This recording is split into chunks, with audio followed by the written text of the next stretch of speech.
almost hard to believe. Not really. U.S. warships surround disputed Chinese waters prepared for war. World War III at stake. Before I even read this to you, let's just talk for a second about what it is they're doing. They, as in China.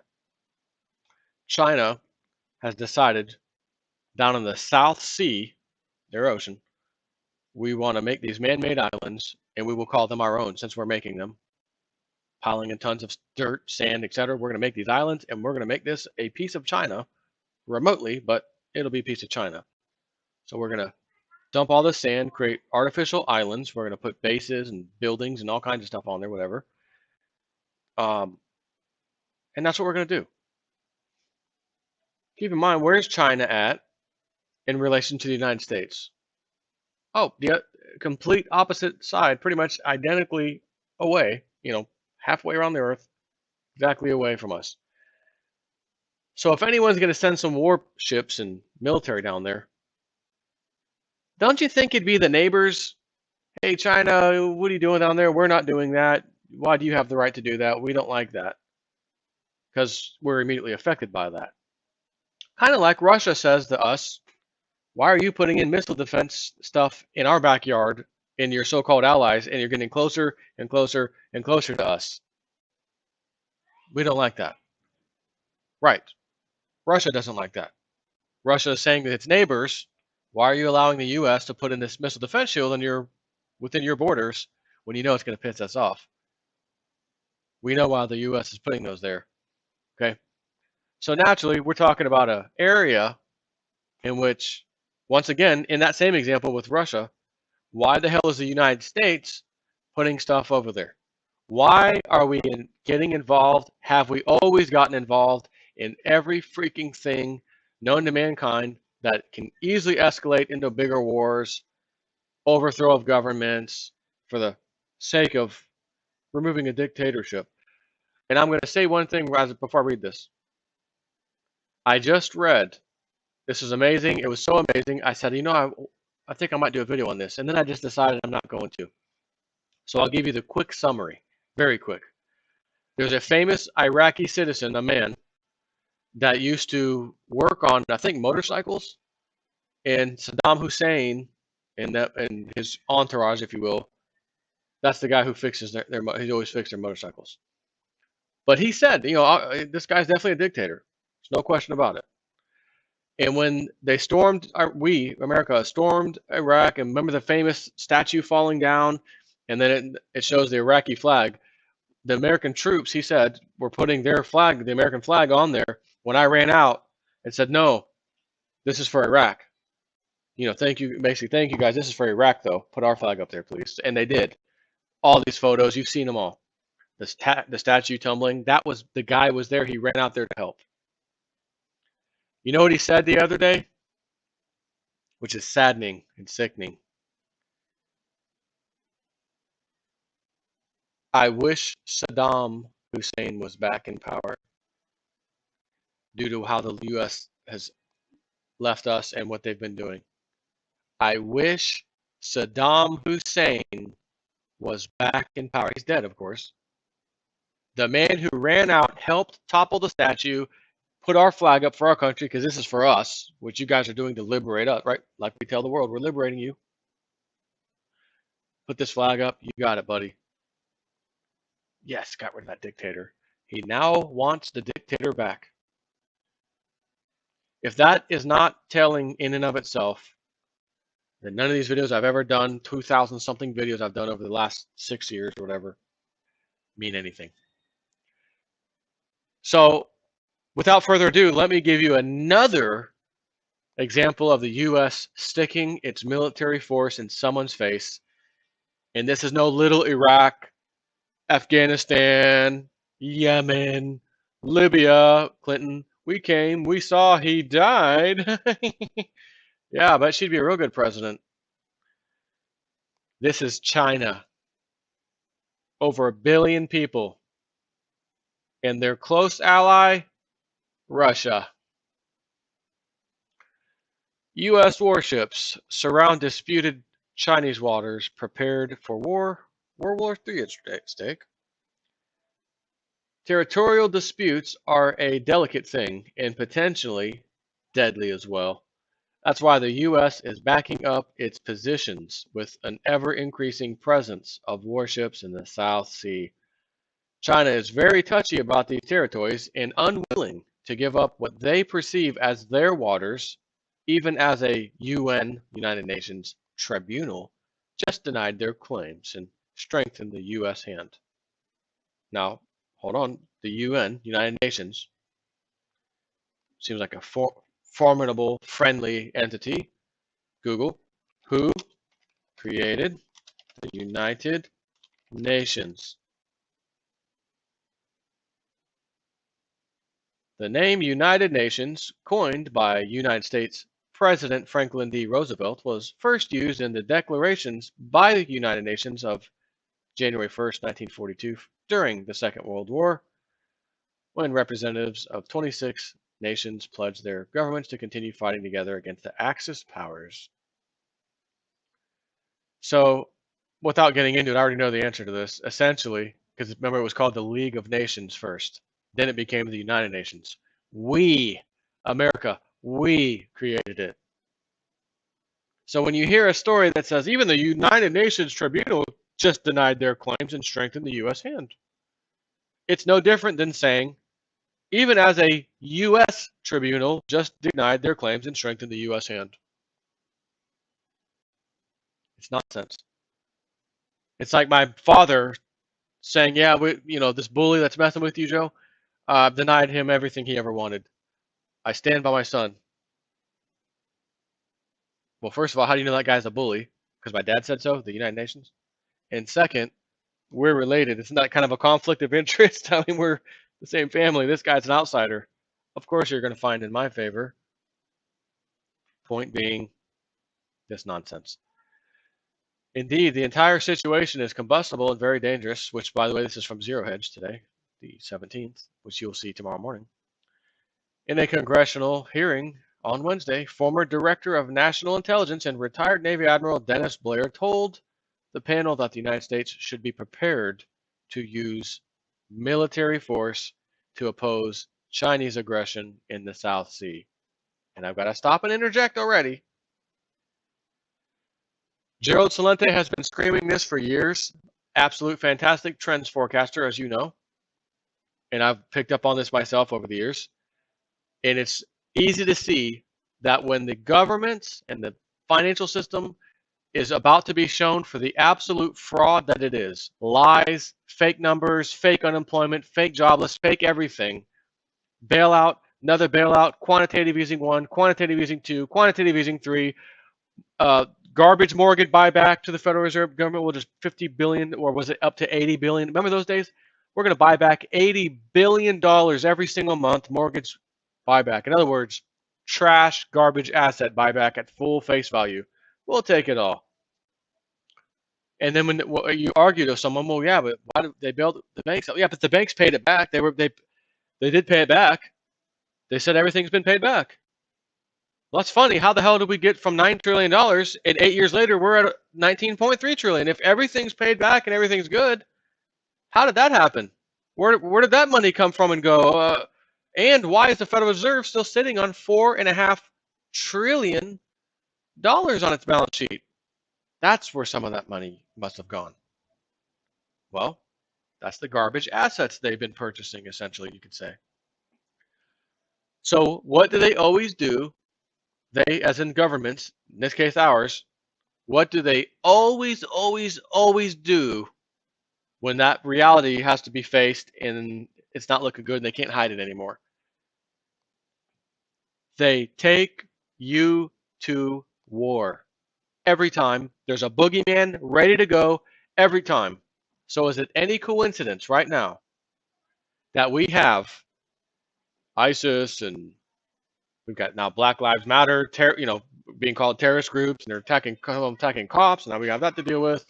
There's a boogeyman everywhere, except we can't go to war with Black Lives Matter, but we can go to war with other countries, can't we? So we have to have these enemies, these boogeymen, They have to be everywhere. Got to get them. So you can't just have one come out of nowhere and say, okay, oh yeah, here's one. We got to go to war. The people will be up in arms. Absolutely not. We don't want to be involved. Leave us alone. But if you can have said boogeyman already there off to the side, poking at you every now and then. Oh, ISIS claimed the responsibility for that. ISIS did that. ISIS, this killer today, Orlando Pulse shooting, again, real or fake, whatever, claimed his allegiance to ISIS as soon as he called 911. By the way, I'm going to murder a bunch of people. I just want to let you know I'm a member of ISIS. Thanks. Who the hell does that? How stupid is it? How dumb do they think we are? Point being, they take you to war.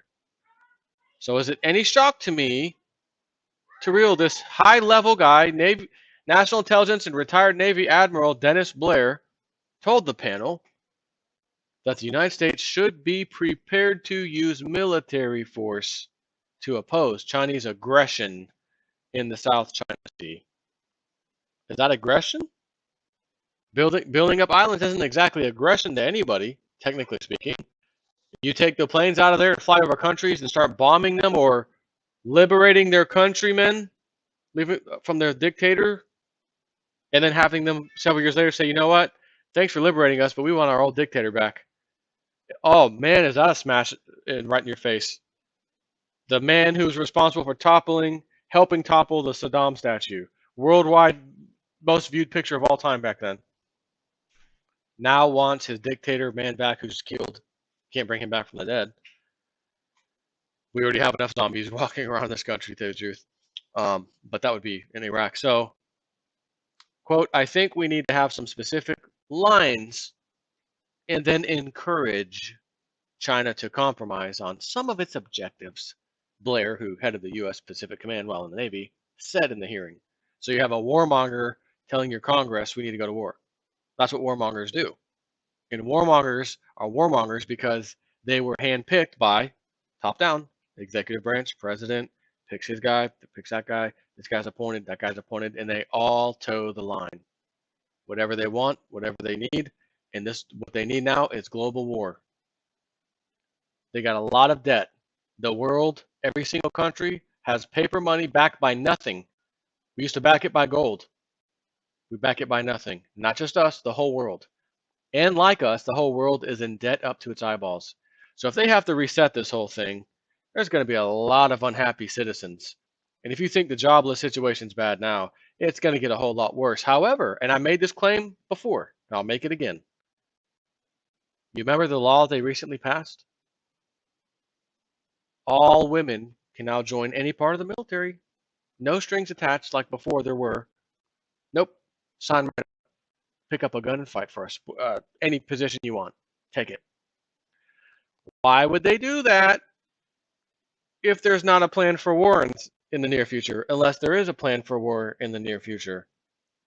And remember, they also extended, remember the old age group? If you're between the age of 18 and 24, you could be drafted. Remember a few years back, they changed it, 18 to like 40 or something, or 42, I forgot.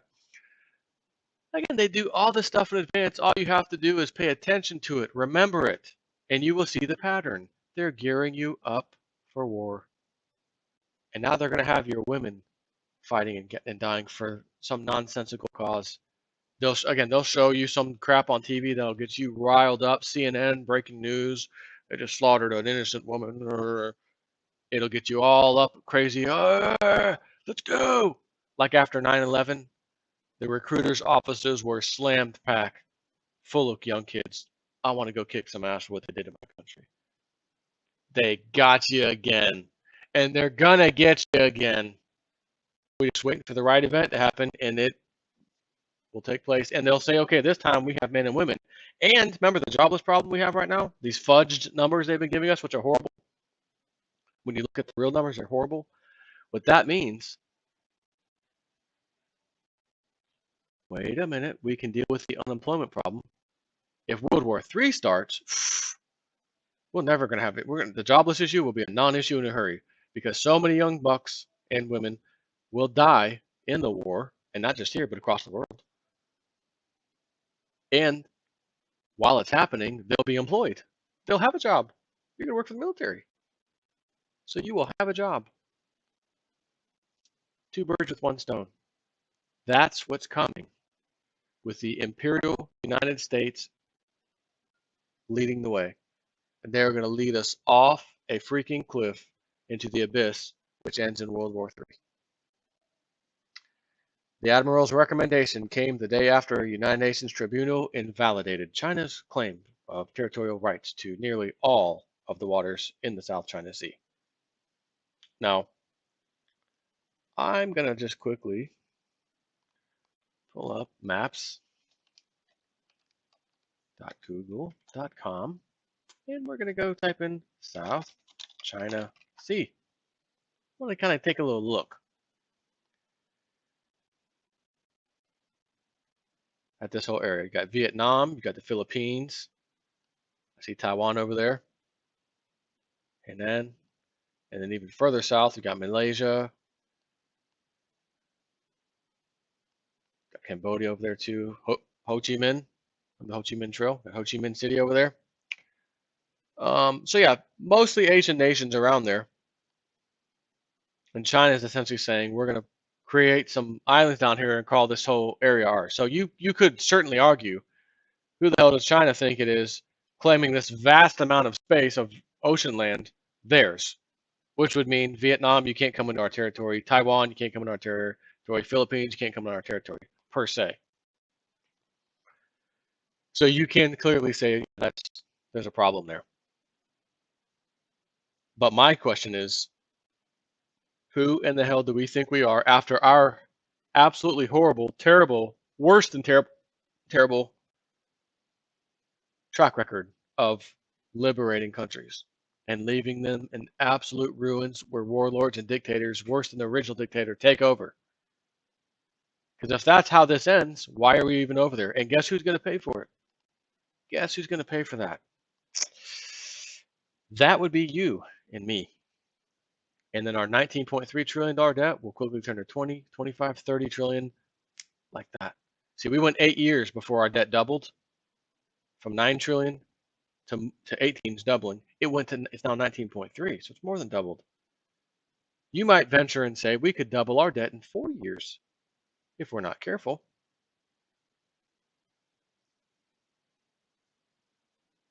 So in response, China says, if our security is being threatened, of course we have the right to demarcate a zone, Vice Foreign Minister Liu Zhenmin said Wednesday at a briefing in Beijing. We hope that other countries will not take this opportunity to threaten China and work with China to protect the peace and stability of the South China Sea and not let it become the origin of a war. And war, it appears, is becoming increasingly likely by the day, with other countries in Southeast Asia beginning to take sides. I'm going to tell you 2 reasons why this is very disturbing. John Teeter, Mr. Supposed Time Traveler, from the year 1999, 2000, and 2001, said regarding the Asian nations, someone asked him, when this supposed nuclear war starts, what happens, with China? You said it's China and Russia against the United States and whatever, but what about the areas around China, those Asian nations? He says they were forcefully annexed right before this war started. So China basically says, look, we're all Asian, we're all in this together, we're now one unit, let's go to war. And here I am in the year 2016, July 17th, reading an article, which again is roughly 16 years after this man, supposedly time traveler dude, comes out and says all this stuff. I'm now reading something that says what he said is pretty much going to happen. And war, it appears, is becoming increasingly likely by the day, with other countries in Southeast Asia beginning to take sides. That's interesting. So that's one reason I'm alerted and made a little bit nervous. And the other reason, so that was John Teeter. What was the other thing? Was it Edgar Casey? I'm gonna have to pause this for 1 second. I had it and now I lost it. Give me 1 second. Okay, I remember what it is now. I've been talking recently quite a bit about this Martin Armstrong fella who's got his economic confidence model with this massive database that can show these cycles. It's all, again, like the sun coming up and going down every day and our planet going around that sucker 365 days a year. These are cycles. You can't stop them. You can't change them. It's going to happen. And his charts show the same thing with human behavior, from wars to economies crashing to all that stuff. So the other reason this bothers me about the war is that his charts, his software, whatever he's using, is saying, which I'll just read this last little bit. It certainly looks like this is from him. It certainly looks like 2017 is shaping up to be a very interesting year, to say the least, on top of the war cycle where we should see a sharp rise in civil unrest. He said that 2017, a war cycle was lining up with his charts or his wave. And when he says you have certain things that line up with his wave, his model, that's when he can make a pretty accurate prediction. So they're there. There's all these different cycles with their waves happening, but when they line up with his, that's when he says, bingo, we may be on to something. So Martin Armstrong, the war cycle. Cycle of Wars, Armstrong Economics, February 13th, 2016.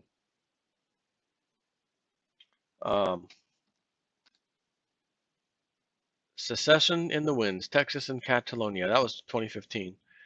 Then you had this other one, July 5th, 2015, when people heard for the first time that we had developed a cycle of war that pinpointed the start of World War I and World War II, as well as the Vietnam War, among many others. Many assumed it was just hype. Our long-term clients know better. We never sell hype, nor do we exaggerate things to sell anything.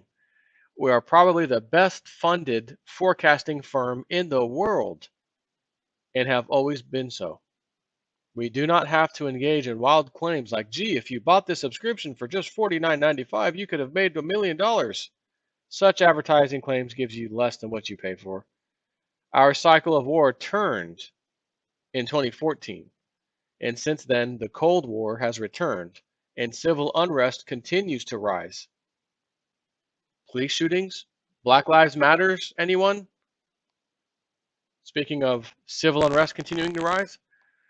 On top of that, we have Brussels effectively doing what Napoleon and Hitler desired, the conquest of Europe, but by force of law rather than the gun. Nevertheless, they seek the same goal, a single government and the abolition of independent sovereignty.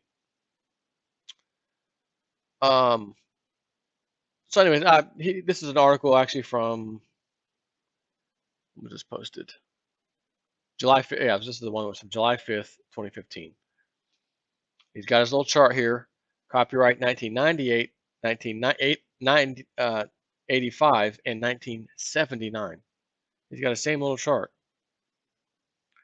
And he's showing, where this thing comes in at. So it's looking, again, it's looking like it's ripe. The war cycle is coming, and it lines up with his cycles, his economic confidence model thing, whatever he calls it. I'm going to just say one other thing. There are approximately more than 7 billion people on this planet. This isn't the first time, should a gigantic war break out, this isn't the first time that such a thing has happened, and it certainly won't be the last time that such a thing will happen. There's a lot of people to feed. A lot of people the governments across the world don't want to deal with in a civil unrest scenario and lose their power because the people will overthrow them. It might be in their best interest to start a war first. Kind of cull the herd, if you will. So I'm ending it here. I'm not shocked that our government is going to push for war like we always do, but this time you got something to worry about. This isn't some small Middle East nation. This is freaking China. Take care.